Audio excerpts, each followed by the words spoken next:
Typically, when I tell people that I'm Charmoru, I'm met with a confused look, followed by questions that tell me that people did not know that people like me existed. People know about Guam because it's a territory of the United States, but many aren't aware of the indigenous Pacific Islanders who live on this island or the surrounding islands that we call home. Chamorros have lived on these islands for over 4,000 years and have been colonized by Spain, Germany, Japan, and now the United States.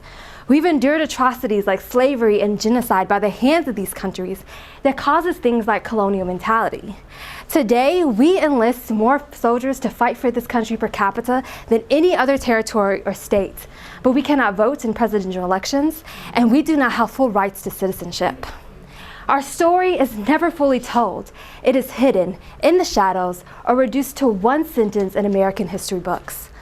As a future psychologist, I wanted to learn more about the mental health of my people. Research says that Pacific Islanders experience higher levels of depression when compared to the general population. The World Health Organization identified Chamorros as having one of the highest suicide rates in the world. When I looked at the mental health field to see what they had to say about this, there was really nothing. Again, hidden in the shadows. What I did find from researching other communities of color is that when people are more culturally connected to their ethnic identity and understand how their history impacts their present day, they tend to have better mental health outcomes. The studies that I did find did not consider this connection. So why weren't there studies that help us understand how these factors impact Chamorro mental health, especially when we see this in communities like mine? This is my dissertation. My dissertation looks at how ethnic identity, history, and culture, also known as Chamorro culture knowledge, impact mental health while considering the effects of colonization. To do this, I have two approaches. One, provide surveys that ask participants about these factors. Two, conduct interviews to provide space for people to provide me with further context.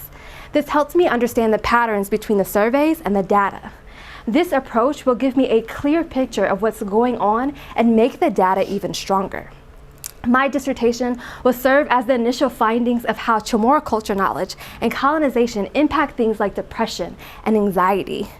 It will give the mental health field information of what to do in a therapy space to help Chamorro people live, cope, and thrive. But more importantly, my dissertation will allow me to do what my community has taught me, nalala y historiata. Give life to our story and bring the conversation about our mental health from the shadows into the light. Thank you.